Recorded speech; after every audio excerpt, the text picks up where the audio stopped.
Teachings from Kuthumi's Hands Earth in Metamorphosis Part 3.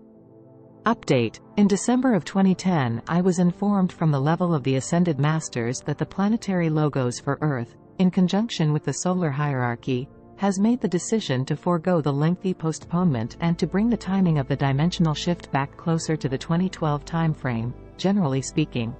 The dark forces have made great strides in subverting and reversing many of the plans and programs of the White Brotherhood around the world, and far greater numbers of humans have become aligned with the polarity of service to self, dark, than those who have chosen the polarity of service to others, light.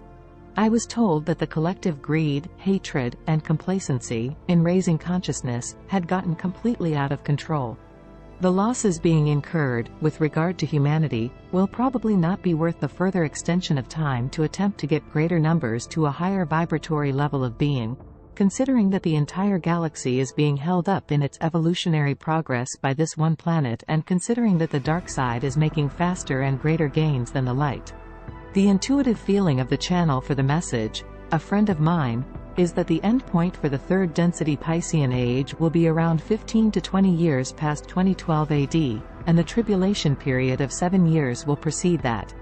Those of the positive polarity who have raised their frequency of being, and their awareness and love nature, enough to be compatible with fourth density are currently alternating their experience between third and fourth density, sort of straddling the fence. They may not be conscious of it, but their focus of awareness is being shifted between the two in preparation for the new world in fourth. When the traumatic events begin happening and civilization collapses, they will not be impacted because those things will be happening in third density, and they will be able to observe as though through a one-way mirror from a fourth density perspective. It's hard to understand, I realize. The analytical mind doesn't work it out too well. The changes affect all those at third level but do not affect those moving to fourth. Lord Hilarion likes to call the time leading to harvest, the 7 years of tribulation, in keeping with the prophetic and highly symbolic visions of the one who wrote the Revelations, which was incorporated into the Bible. Hilarion claims to be the one who experienced those visions on the island of Patmos. This is a time shortly to begin, and nothing will ever be the same again on Earth. I can speak only in generalities because the specifics of the events will be determined by the collective energies and thought forms of the groups, large or small, that experience them, and the freedom to choose to change will ever be with them. It must be said, though, that there is little time left to be making those changes within before the approaching storm has descended. Keep in mind too that there is no such thing as death. See, what happens after death. The information that I offer is neutral information. How one chooses to respond to it emotionally is strictly the choice of that individual and not the fault of any other. One may be happy that a new day is dawning or sad that they will lose things that they are attached to, or angry that the future won't meet their expectations, or fearful for the predicted loss of life and destruction of possessions, but that choice is made by that individual alone. One doesn't have to have any emotional reaction at all. It is just information. The way I respond to it is with excitement and anticipation and longing for the day when a profound peace will have settled over the planet and a complete harmony will exist between all its life forms. I know what is coming and can hardly contain my joy in the knowing of what approaches on the other side of the tribulation. Until then, let me tell you of the enormity of the changes and of the irreversibility of their nature.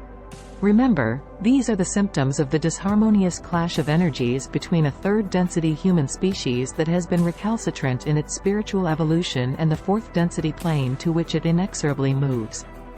Humanity has made its bed and must now lie in it. Billions of people will be leaving in what humans call death, but in reality they are merely leaving their bodies behind. Their higher selves will withdraw the consciousness from that body before the pain of the trauma is suffered, and the means of going will symbolically hold great significance to the pattern of behavior and belief of each one. When the tectonic plates begin to move in earnest, and they will, entire landmasses will be radically altered. Some lands will be submerged beneath the ocean's waters, and others will rise from the ocean floor to begin another time of service in the new cycle to begin, such as portions of Atlantis and the motherland of Mu in the Pacific. The massive movement of those plates will create volcanic eruptions all over the world with resultant tsunamis and pyroclastic flows and the filling of the atmosphere with particles that obscure the sunlight and drop air temperatures around the world and affect the growing of crops. There will be diminished food supplies and mass starvation in some areas, and drinking water will be in short supply over much of the globe. Just about anything imaginable will accompany the moving tectonic plates. Raging wildfires, massive storm systems, floods and inundations, earthquakes of unforeseen magnitude. As land masses and large islands go down, the oceans will spill from their basins and massive walls of water up to a mile high will sweep over coastal lands, rushing hundreds of miles inland. Now, the larger events will more likely be toward the end of tribulation as the dimensional shift comes near, and the largest of all will be at the very end of this cycle coming to a close, but the intensity and frequency of the cataclysms will build from beginning to end. Necessarily, all of the current societal systems will utterly collapse and be no more, because they are brainchilds of the Piscean age and can have no part to play in the Aquarian age of higher consciousness. All of the following systems are doomed for extinction: educational, political, military, medical, economic, and religious. They all must and will go with the passing age of Pisces and third density reality. I'm sure that the implications can be imagined, and I impatiently wait for it to happen. The insurance industry and the banks will topple like dominoes, one upon the other, as the geophysical events proceed around the world, and governments will become bankrupt and collapse under the weight of their self-serving interests. Electrical power grid systems go down. The internal combustion engine becomes worthless when gasoline is no longer available. Roads and aqueducts and rail lines are broken up. Cities are in pandemonium as the Dark Ones spread terror through the hearts of those susceptible to fear. Islands, cities, and coastlines become the most traumatized and difficult places to be, and the most dangerous. 20 million may go in a single event, and those who wish to remain will need to learn how to let all of those go without succumbing to fear or anxiety, which is the lowest of the emotions and which would drag down their frequency of being. Epidemics and plagues are likely to be invoked by the deleterious thought forms of humans, and there will be regional wars fought by those who carry hatreds for each other fueled by the interference of the Dark Brotherhood. It will seem as if the world has been turned upside down, and the great majority of the masses who have chosen not to learn about what is coming to Earth will be panic-stricken and in utter confusion. Chaos would be a mild description of it, an understatement. It could have been otherwise if the great teachers and avatars who have repeatedly come to change the ways of a spiritually bereft species had been listened to and not mocked or tortured or butchered for their efforts made solely out of love for the species called humanity. Harvests at the end of cycles do not have to be violent and chaotic, but this one will be because of the choices humans have made to remain in ignorance about higher, less material matters and the corrosive, self-damaging emotions that they have chosen to express, as a generality. The times to come will be a great opportunity to show what is in one's heart by reaching out to offer a helping hand to all those in need of it. And many can become polarized enough in being of service to others and become centered enough in expressing from the Anahata chakra to make that harvest and find themselves in the fourth density instead of the tumultuous third. The higher self will know if a compatible vibrational rate has been reached to assist that lower self in making the shift. The desperate times will present everyone with a clear choice between caring for the self or caring for others, and this was foreseen by the guides of the race. One of the functions of physical reality is to serve as a precise and exacting mirror to all who pass through it. And every single encounter, event, drama, interaction, and experience is not only a mirrored reflection of the beliefs, thoughts, and attitudes of the one who experiences it, but what appears out there to be in one's reality is, in fact, created by the consciousness of that one. They have created it, though unknowingly, themselves. There are no accidents and there are no victims, and this principle applies also to groups of people, tribes, cities, nations, and races. The reality that they experience is self-created, even though it is mostly in the subconscious. The extension of this principle is that the turbulent and cataclysmic times approaching will be a perfect reflection of what lies harbored in the collective unconscious of mankind, and the local and regional differences will also be perfect reflections. Will you turn your concerns toward the self and your possessions, or will you turn your concerns, and your compassion, toward others? There are forming now, and there will be forming small, closely knit spiritual communities living in harmony with nature and with the earth. They will be pockets of light that will be little affected by the geological happenings around them as long as they maintain an internal harmony, a peaceful coexistence, and a loving nature toward all life. Such communities will make the transition into fourth density practically without knowing what happened, suddenly finding themselves in a pristine, peaceful world, and that will make them invisible to those humans of darkness that want to destroy them and snuff out the light. The stockpiling of weapons and ammunition and food is not the answer for survival. Everyone is going to survive anyway. It is just that billions and billions of bodies are going to be left behind as the occupants of those bodies are withdrawn by the source of their being. The survivors will not be those who make their preparations from without in terms of material supplies, but rather will be those who make their preparations from within. The reality experienced will reflect that which is within each one, automatically, and no amount of money or weaponry or underground accommodations or survival gear will help someone make the dimensional shift into the Aquarian age on planet Earth.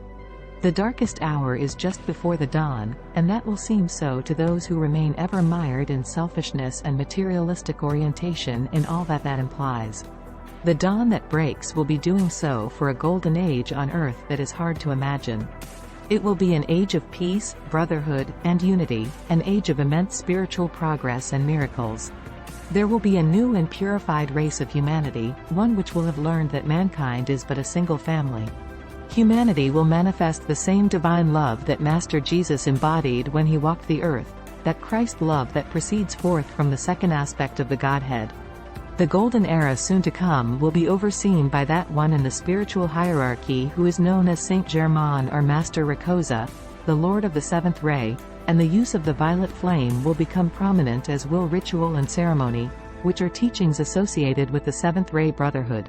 Saint Germain will guide the progress of the race in the Aquarian Age, and as I've written elsewhere, many of the adepts and ascended masters of the spiritual hierarchy will walk the earth and have ashrams or schools of initiation around the globe. They will prepare the way for the one who will be coming as the next avatar of the Christ consciousness, that one who is called Kuthumi, see, the coming of the Christ. The path of initiation will allow many humans to finally escape from the wheel of rebirth and move on in their evolutionary journeying through the cosmos. In the new age, the full range of psychic abilities will eventually be acquired by everyone as the chakras all become balanced and a steady channel of communication is open to the higher self of each person, and by then telepathy will be the dominant means of communicating thoughts to one another. The double-stranded, helical DNA will evolve, over time, back to the original 12 strands that humans possessed eons ago before they were biogenetically altered by master geneticists from elsewhere in the universe, hundreds of thousands of years ago. At that time, the humans will have their crown chakras wide open, and they will be using the frontal lobes of the brain as they were intended to be used, and their mental capabilities will bear little resemblance to what passes for cognitive functioning now. There will be full use of the human brain, and lifetimes will be extended for hundreds of years as rejuvenation abilities are awakened. There will be ongoing contact of the spiritual communities with advanced extraterrestrial beings from other star systems in the galaxy and elsewhere. They will assist the fledgling communities and offer teaching programs for the expansion of consciousness in any direction that the humans want to go. They have been in this solar system for a very long time watching the human drama unfold and, beginning in the 20th century, preventing a nuclear conflagration which would have torn the fabric of space and imperiled other civilizations in this galaxy. They come from many regions of the universe, are very diverse in their nature and consciousness, and some of the motherships are over 500 miles in diameter. They are in other dimensions of existence and can't be seen by our telescopes. This solar system is virtually buzzing with life and activity, while our scientists make pronouncements about the solitary existence of humanity in a deep, dark, and silent universe devoid of any other intelligent life. So, if you have made it this far in this writing, and the information has felt right to you, I hope that it will better prepare you to anticipate and to understand from a higher perspective all the things that are coming to this planet in the near future and the reasons why it will unfold as it does. There is not a thing to fear, and there is much to anticipate as the vestiges of darkness and savagery are removed from a species that knew too little the disastrous results of its own creations. The nobler fraction will be remaining to greet the new dawn with open hearts and joyful countenances. During the transition, there will be ample opportunities to reach out and help some struggling soul. Know that this will only draw you nearer to the most glorious time in this planet's history and to the bosom of the Christed One. Are you in need of the healing energies of the Ascended Master Kuthumi? Visit KuthumiHands.com.